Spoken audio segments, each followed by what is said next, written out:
This is the story of the man who helped turn conservative evangelicals into a political force. I want to talk a little bit about how much our family respects and admires Paul Weyrich. I want to be like Paul Weyrich when I grow up. Paul Weyrich has been called the main architect of the religious right. Here he is in 2005.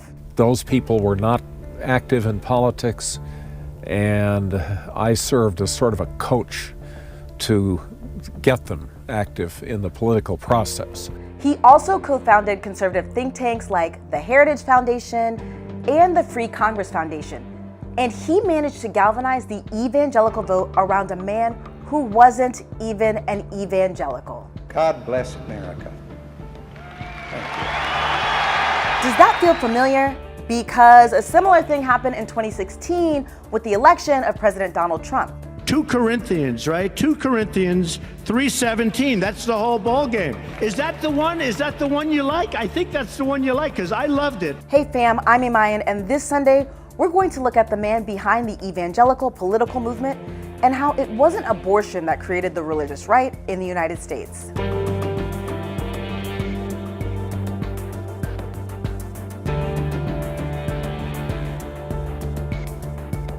You might have been told that the movement began with Roe v. Wade, but according to Randall Balmer, a religious historian, it actually began with Paul Weyrich.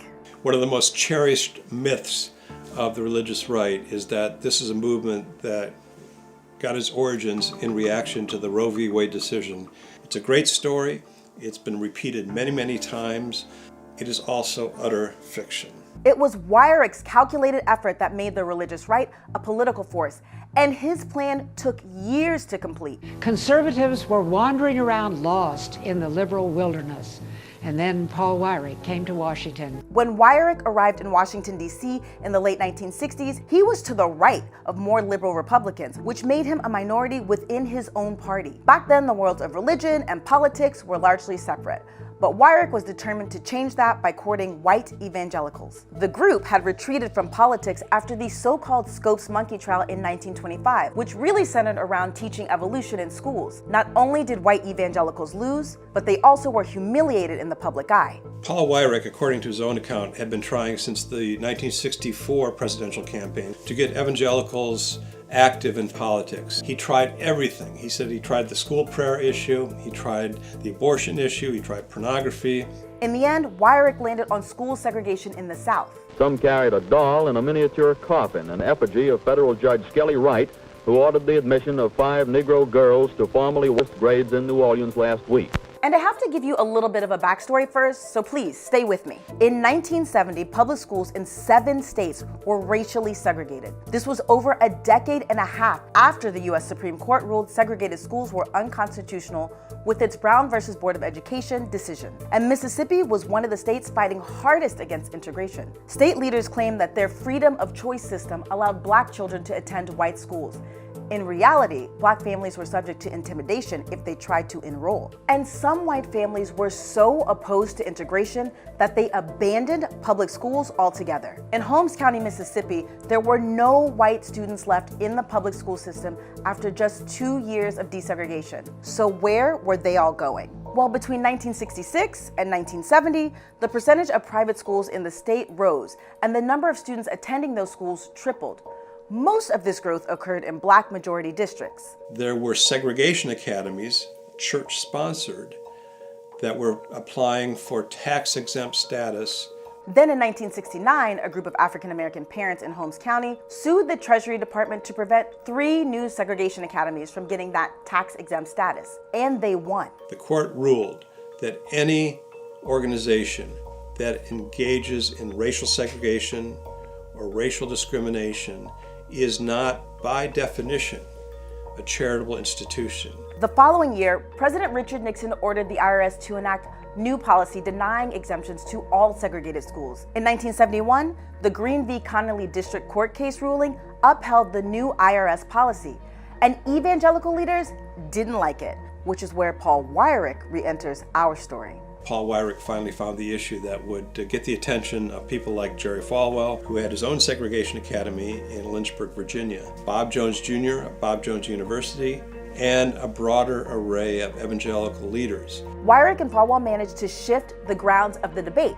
They turned it into a conversation about government interference and religious freedom, instead of what it really was, a defense of racist policies. They used the issue to attack Democratic President and evangelical Jimmy Carter, even though it was Republican President Richard Nixon who came down hard on segregation academies. Bob Jones University lost its tax exemption status a year and a day before Carter was inaugurated. So Weyrich had figured out how to win over evangelical leaders.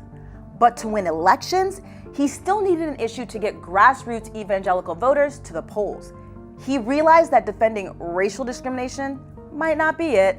Now this is where the abortion debate comes in. Here's Falwell in 1982. It began in January of '73 when the Supreme Court of Roe v. Wade ruled abortion legal on demand. But pause.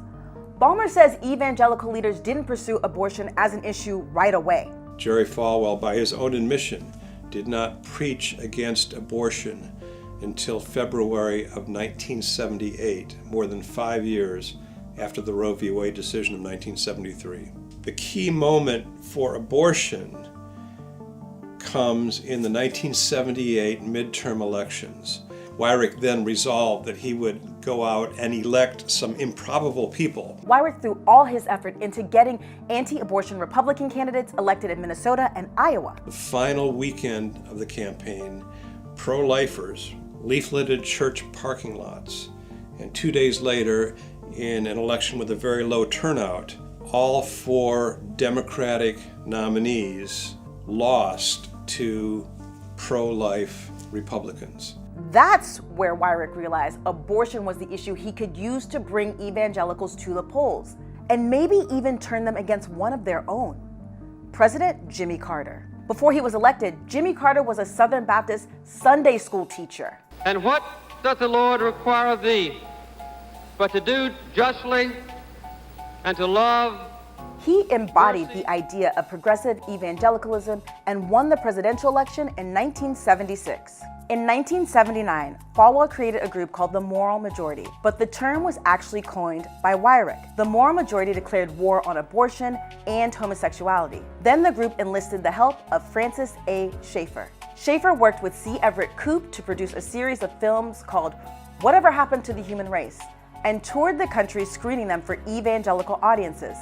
Here's what the films looked like. The fact that human life is being devaluated is demonstrated by some of the major issues which are being debated by society today.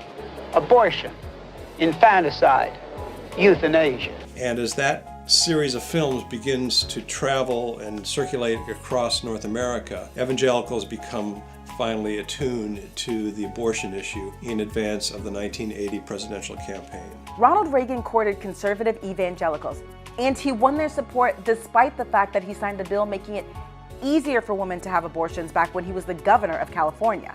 Here he is employing explicitly religious language in his acceptance speech. Can we begin our crusade, joined together in a moment of silent prayer? Reagan is a man who wasn't even a regular church attendee. Yet during his presidential campaign, he spoke to 10,000 evangelicals at a rally in Dallas, Texas. He talked about the unconstitutional regulatory agenda directed by the IRS against independent schools, aka segregation academies. He mentions creationism. He also mentions the Internal Revenue Service going after the tax-exempt status of segregation academies. He does not mention abortion in the course of that speech. So even as late as August 1980, the Republican Party was not sure that abortion would work for them as a political issue. Listen, there are a number of reasons Reagan won the election, but he very well might have tapped into something that Trump and Steve Bannon utilized decades later. In the 2016 election, 81% of white evangelicals voted for Donald Trump, a man who, at least on the face of it, does not seem to be a logical representative for family values. Evangelicals have been able to persuade, at least themselves, that they are victims of some sort of religious discrimination. Christianity, it's under siege. Ballmer also says there are parallels between the beginnings of the religious right and the rhetoric that Donald Trump used during his presidential campaign. The 2016 election allowed the religious right finally to circle back to the founding principles of their movement. And the founding principles, sadly enough, are racism. and racial segregation. Hey guys, thanks so much for watching. Don't forget to like, share, and subscribe. And if you want to learn more about evangelicals in the United States, check out the piece that we did on evangelicals of color and the fact that they're totally excluded from the news media's narrative. Join us next Sunday for another awesome video. Bye!